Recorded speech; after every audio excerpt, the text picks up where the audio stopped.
আসসালামু আলাইকুম। আমি মদিনা খানম, প্রভাষক সমাজকর্ম, মির্জাপুর সরকারি কলেজের অনলাইন ভিত্তিক ক্লাসে তোমাদের স্বাগতম। আজকে আমি তোমাদের যে ক্লাসটা নিব সেটা হচ্ছে স্নাতক 5 প্রথম বর্ষ অধ্যায় 6 আর উচ্চ মাধ্যমিক প্রথম পত্র সমাজকর্ম অধ্যায় 2। এই অধ্যায়গুলির উপরে এর আগে আমি তোমাদের দুটো ক্লাস নিয়েছিলাম। একটা হচ্ছে শিল্প বিপ্লব আর আরেকটা হচ্ছে মানব সভ্যতার ইতিহাসে শিল্প বিপ্লব মাইল ফলক হিসেবে বিবেচিত করা হয় কেন। এই দুটো ক্লাস নিয়েছিলাম। আজকে তোমাদের নিব শিল্পায়ন ও নগরায়ন। ঠিক আছে, আমরা প্রথমে যেটাকে নিব সেটা হচ্ছে শিল্পায়ন। শিল্পায়নটা কি?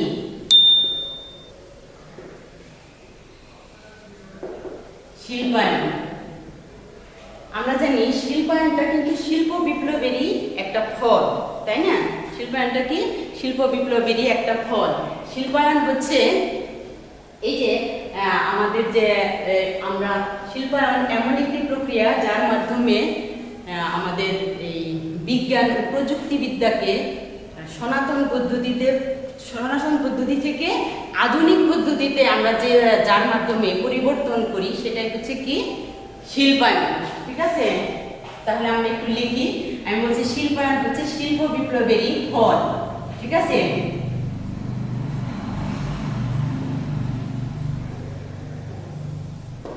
শিল্পায়ন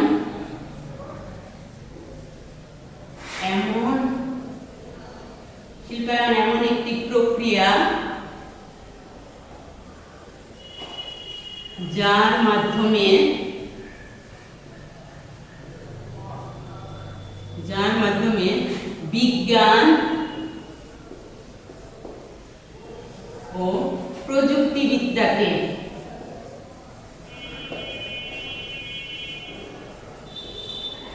বিজ্ঞান ও প্রযুক্তিবিদ্যাকে উৎপাদন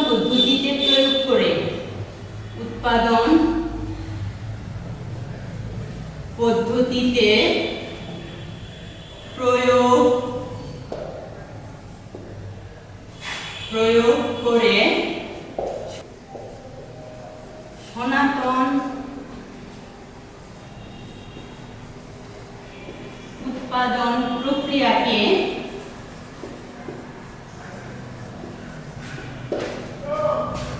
যান্ত্রিক উৎপাদন পদ্ধতিতে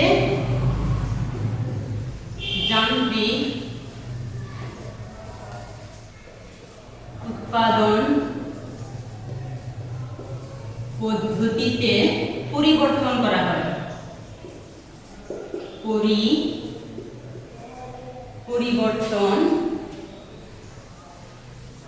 করা হয়।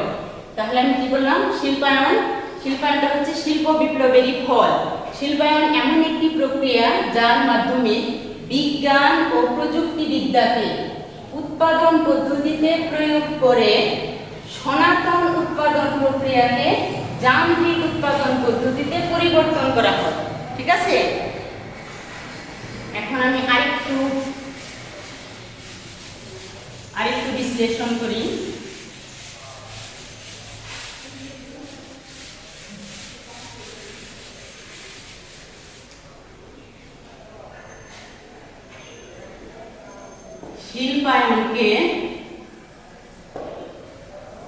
শিল্পায়নকে প্রধানত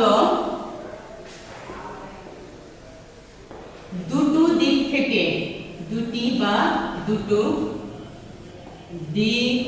থেকে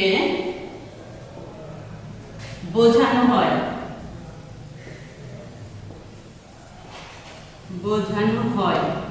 ঠিক আছে, তো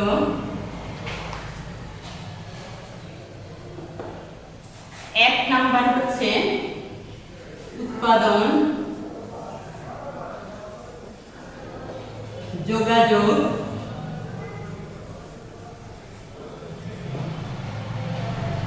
ও যাতায়াতের ক্ষেত্রে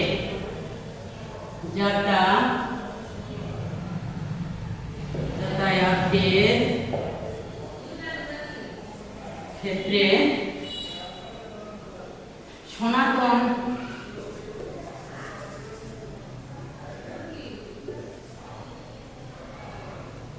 সনাতন পদ্ধতির পরিবর্তে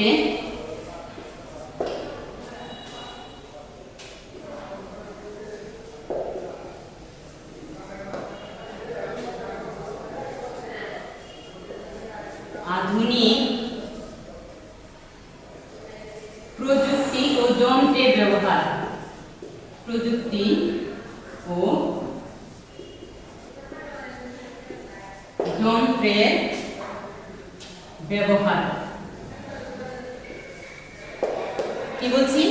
প্রমাণ পদ্ধতির দিক থেকে বিবেচনা করা হয় বা বোঝানো হয় সেটা হচ্ছে উৎপাদন, যোগাযোগ ও যাতায়াতের ক্ষেত্রে সনাতন পদ্ধতি, মানে কি সনাতন যন্ত্রপাতির পরিবর্তে, সনাতন যন্ত্রপাতির পরিবর্তে বা সনাতন পদ্ধতির পরিবর্তে আধুনিক প্রযুক্তি ও যন্ত্রের ব্যবহার। এটা কিন্তু 1 নাম্বার শিল্পায়ন। ঠিক আছে?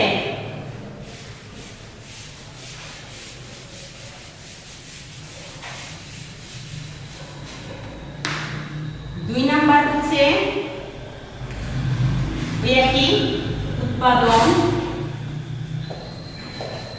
যোগাযোগ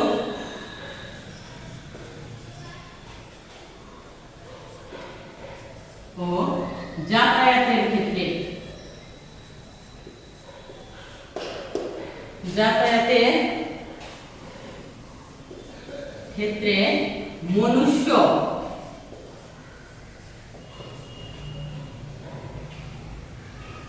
ও পশু শক্তির পরিবর্তে, পশু শক্তির পরিবর্তে, কি বলছি? মনুষ্য ও পশু শক্তির পরিবর্তে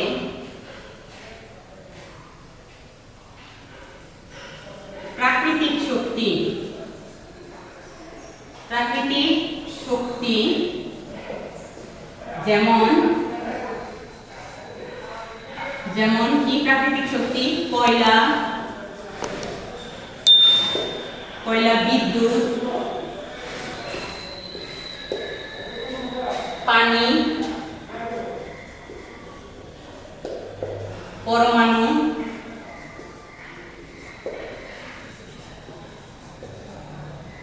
ইত্যাদি ব্যবহার।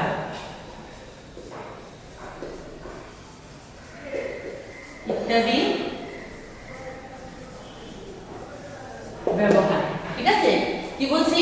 উৎপাদন, যোগাযোগ ও যাতায়াতের ক্ষেত্রে মনুষ্য, আগে যেখানে মানুষ খাটতো, কায়িক পরিশ্রম করত, সেই মনুষ্য ও পশু শক্তির পরিবর্তে প্রাকৃতিক শক্তি যেমন কয়লা, বিদ্যুৎ, পানি, পরমাণু ইত্যাদির ব্যবহার।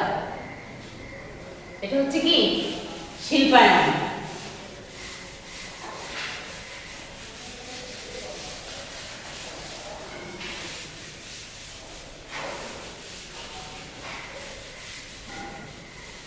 এখন আমরা এই শিল্পায়নের কিছু বৈশিষ্ট্য বলতে পারি। বৈশিষ্ট্য কার বৈশিষ্ট্য? এই যে শিল্পায়নের বৈশিষ্ট্য। ঠিক আছে? তো 1 নম্বরে আমরা বলতে পারি প্রাকৃতিক শক্তি নির্ভর যান্ত্রিক উৎপাদন।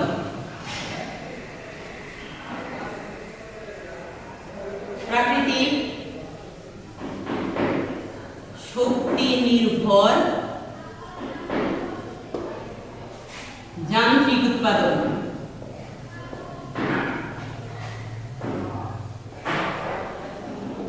আমরা কি করব? প্রাকৃতিক শক্তির উপর নির্ভর করে আমরা যান্ত্রিকভাবে যন্ত্র দিয়ে উৎপাদন করব। ঠিক আছে? 2 নম্বরে হচ্ছে গৃহকেন্দ্রিক, গৃহকেন্দ্রিক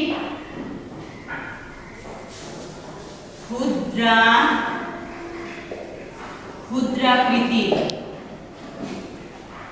উৎপাদনের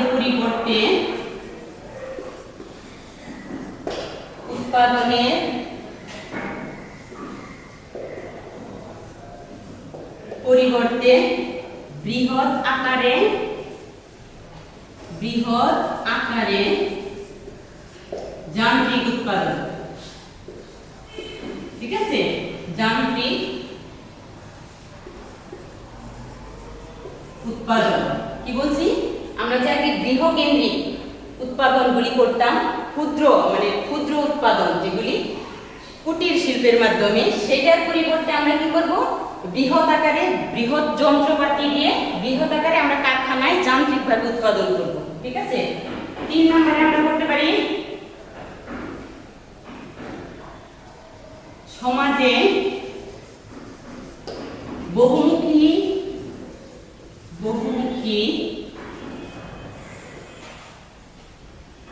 ও জটিল সমস্যার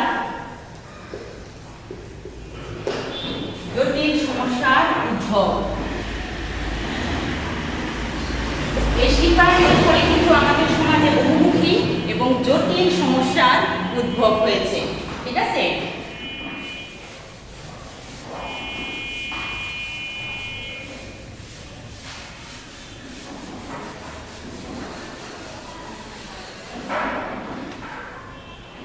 নম্বরে আমরা বলতে পারি শ্রমের বিশেষায়ন।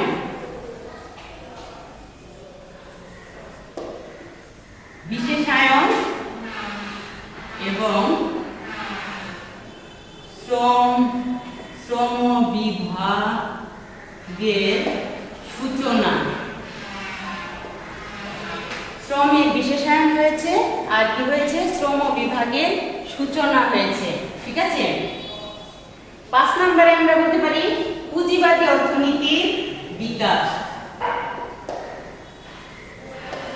পুঁজিবাদী অর্থনীতির বিকাশ। কি বলবো, পুঁজিবাদী সামন্তবাদী অর্থনীতির পরিবর্তে শিল্পায়নের ফলে আমাদের কি হয়েছে, পুঁজিবাদী অর্থনীতির বিকাশ হয়েছে। 6 নম্বরে আমরা বলতে পারি ব্যক্তি স্বাতন্ত্র্য বোধ ও বস্তুবাদী দৃষ্টিভঙ্গির প্রকাশ। ব্যক্তি স্বাতন্ত্র্য বোধ ও বস্তুবাদী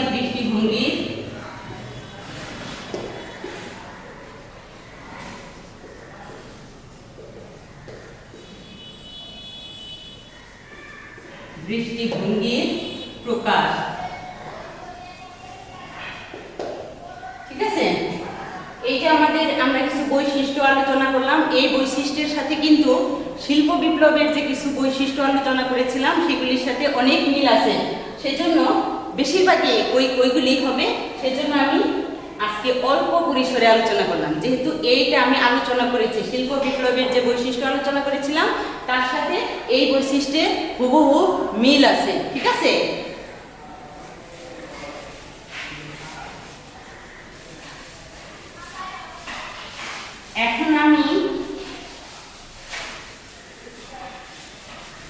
এখন আমি আলোচনা করব নগরায়ন।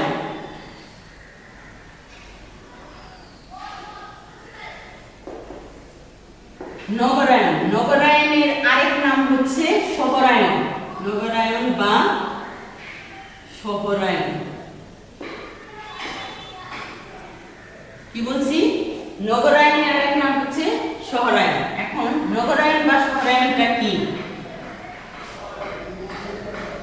সাধারণ অর্থে গ্রামীণ মানুষ বসবাসের জন্য, আমরা যদি সাধারণভাবে এটা বলি, সাধারণভাবে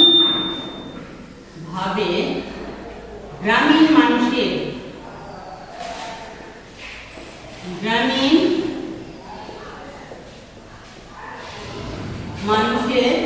বসবাসের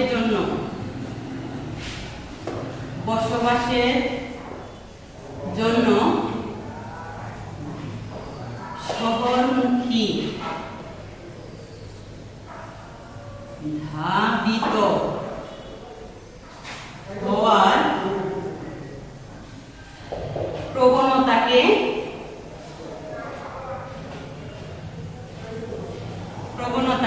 নগরায়ন বলে।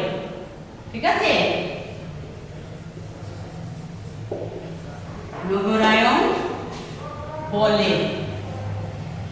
কি বলছি, আমরা যে গ্রামীণ মানুষ, এই গ্রামীণ মানুষ বসবাসের জন্য শহরের মুখে বা শহরমুখী ধাবিত হওয়ার প্রবণতাকে কি বলে?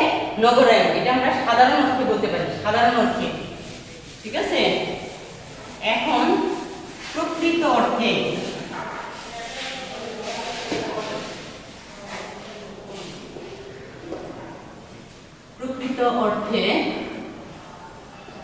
নগরায়ন এমন একটি প্রক্রিয়া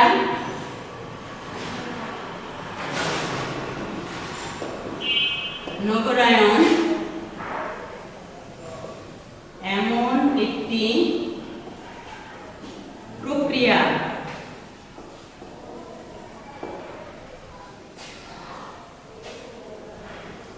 যার মাধ্যমে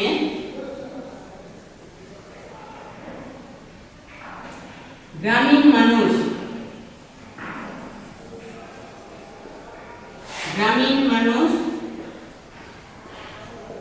কৃষি পেশা, গ্রামীণ মানুষ তো আমরা সাধারণত জানি যে কৃষি কাজ করে, তাই না? কৃষি পেশা বা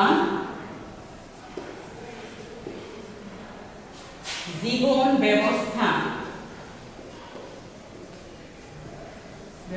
থেকে কি করে? অকৃষি পেশা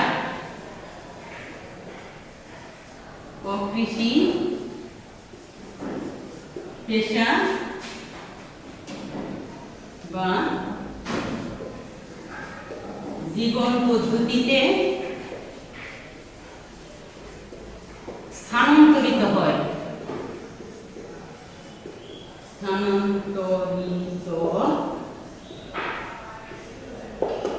কি বলছি আমি? গ্রামের মানুষ আমরা জানি কৃষি কাজ করে, তাই না? এই কৃষি কাজের পরিবর্তে তার মানে কি গ্রামীণ মানুষ কৃষি পেশা বা জীবন ব্যবস্থা থেকে অকৃষি পেশা বা জীবন পদ্ধতিতে স্থানান্তরিত হয়। এটাই হচ্ছে কি? নগরায়ন। ঠিক আছে,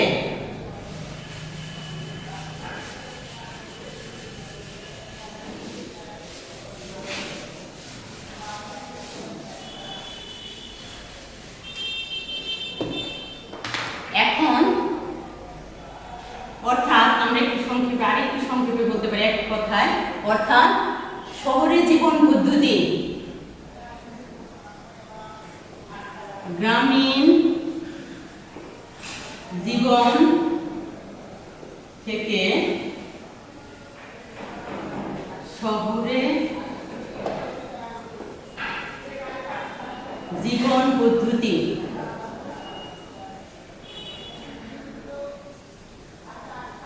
গ্রহণ করার প্রবণতায়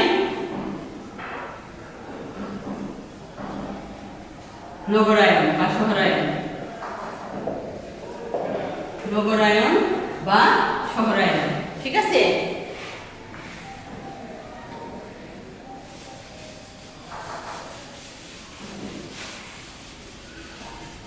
সমাজবিজ্ঞানীগণ নগরায়নের কয়েকটি উপাদান চিহ্নিত করেছেন।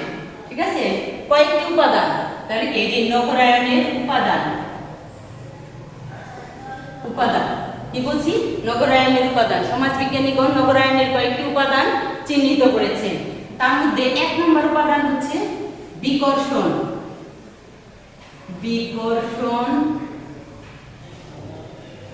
মূলক উপাদান। ঠিক আছে, 1 নম্বরে কি?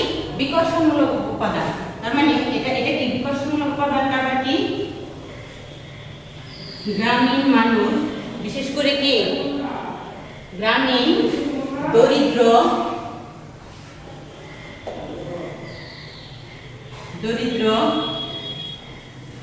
অসহায় ও দুস্থ মানুষ কি করে? ন্যূনতম কি কারণে? প্রাকৃতিক ও সামাজিক কারণে।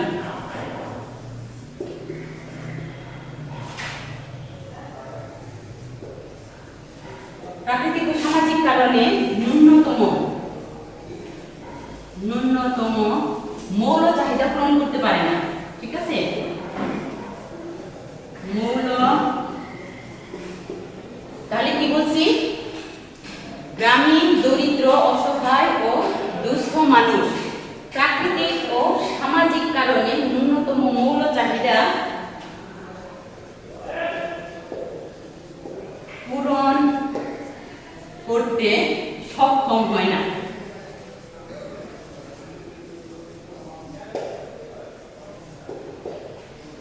ফলে মৌল চাহিদা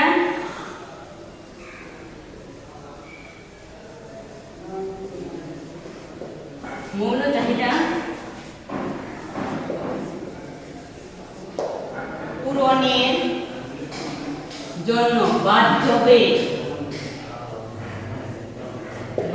হয়ে মানুষ শহরে গমন করে।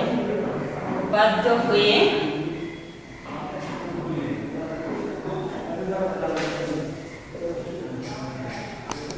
মানুষ শহরে গমন করে।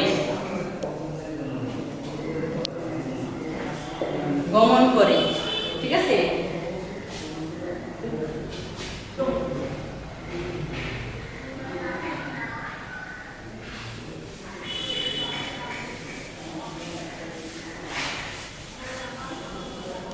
গমন করে সমাজবিজ্ঞানীরা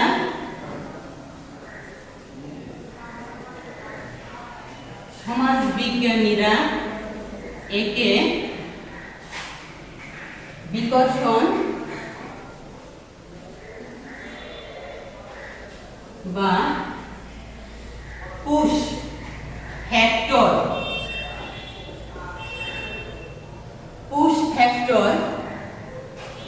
উপাদান বলে চিহ্নিত করেছে। ঠিক আছে? চিহ্নিত করেছে। কি বলছি? গ্রামীণ মানুষ। তাহলে কি এটা কি বিকর্ষণমূলক উপাদানটা কি? গ্রামীণ মানুষ কি করে? গ্রামীণ বিশেষ করে দরিদ্র, অসহায় এবং দুস্থ মানুষ ন্যূনতম যে মৌলমানবিক চাহিদা, যেমন হচ্ছে খাদ্য, বস্ত্র, বাসস্থান, শিক্ষা, এই ন্যূনতম মৌলমানবিক চাহিদা পূরণ করতে সক্ষম হয় না। ফলে কি করে? এই ন্যূনতম মৌলমানবিক চাহিদা পূরণের জন্য তারা বাধ্য হয়ে কি করে? শহরে গমন করে। বা সমাজবিজ্ঞানীরা একে কি বলেছেন? পুশ ফ্যাক্টর, যেটাকে বলে পুশ ফ্যাক্টর বা বিকর্ষণমূলক উপাদান বলে অভিহিত করেছে। ঠিক আছে? 2 নাম্বার হচ্ছে আকর্ষণ। এটাই শেষ। আকর্ষণমূলক উপাদান। ঠিক আছে? আকর্ষণমূলক উপাদানটা কি আবার?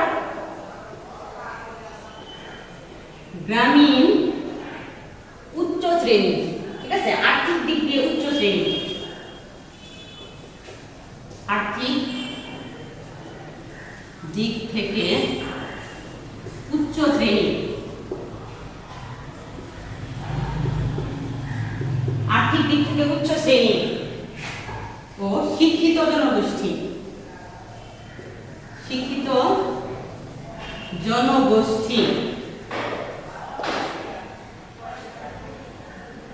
তাহলে কি গ্রামীণ আর্থিক দিক থেকে উচ্চ শ্রেণী বা শিক্ষিত জনগোষ্ঠী শহরের আধুনিক সুযোগ সুবিধা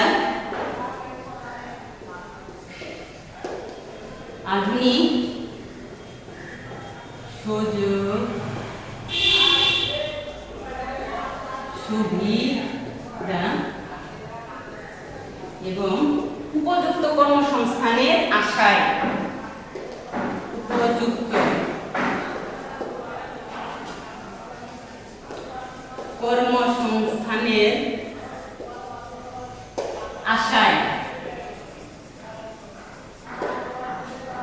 কি করে? শহরে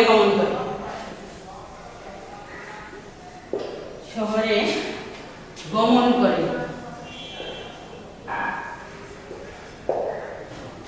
ঠিক আছে? সমাজবিজ্ঞানীরা একে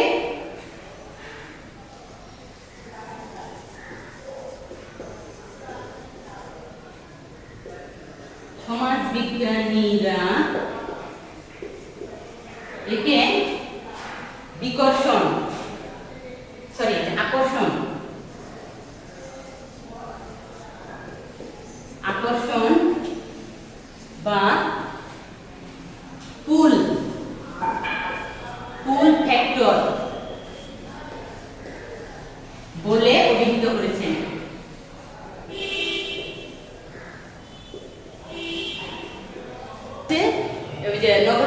আমরা উপাদানগুলি পড়ালাম। উপাদানের 1 নাম্বার পড়িয়েছি বিকর্ষণ, আরেকটা 2 নাম্বার পড়িয়েছি আকর্ষণমূলক উপাদান, তাই না?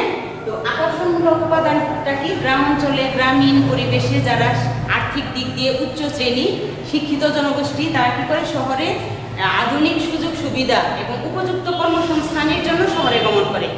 সমাজবিজ্ঞানীরা একে কি বলেছে? পুল ফ্যাক্টর, তাই না? আমি যেটা আগে বলেছিলাম পুল ফ্যাক্টর বলে। পুল ফ্যাক্টরের আরেক নাম কি? আকর্ষণমূলক উপাদান, ঠিক আছে? তো এই দুইটাই হচ্ছে মেইন উপাদান, একটা হচ্ছে আকর্ষণ আর একটা হচ্ছে বিকর্ষণ, বা আগে যদি আমরা বিকর্ষণ বলি বিকর্ষণ বা আকর্ষণ। এখন লাস্টে আমরা আরেকটু বলতে পারি, সেটা হচ্ছে প্রাকৃতিক বা স্বাভাবিক উপাদান যেটা, ঠিক আছে? সেটা হচ্ছে কি, এই যেমন কোনো এলাকায় যদি হচ্ছে প্রাকৃতিক সম্পদের সন্ধান পাওয়া যায়, ওই প্রাকৃতিক সম্পদকে কেন্দ্র করে ওই এলাকায় নগরায়ন হয়, তাই না? অথবা নগর এলাকায় যদি জনসংখ্যা আস্তে আস্তে বৃদ্ধি পায়, স্থায়ীভাবে যারা নগরে বসবাস করে তাদের জনসংখ্যা যদি আস্তে আস্তে বৃদ্ধি পায়, ওই এলাকাতেও কি হয়? স্বাভাবিক কারণে বা প্রাকৃতিক কারণেই নগরায়ন হয়, ঠিক আছে? তো আজকে এই পর্যন্তই। আজকে নগরায়নের আরেক নাম শহরায়ন আর শিল্পায়ন, এই দুটো পড়ালাম। তো আজকে এই পর্যন্ত। ভালো থাকো, সুস্থ থাকো, স্বাস্থ্যবিধি মেনে চলো। আল্লাহ হাফেজ।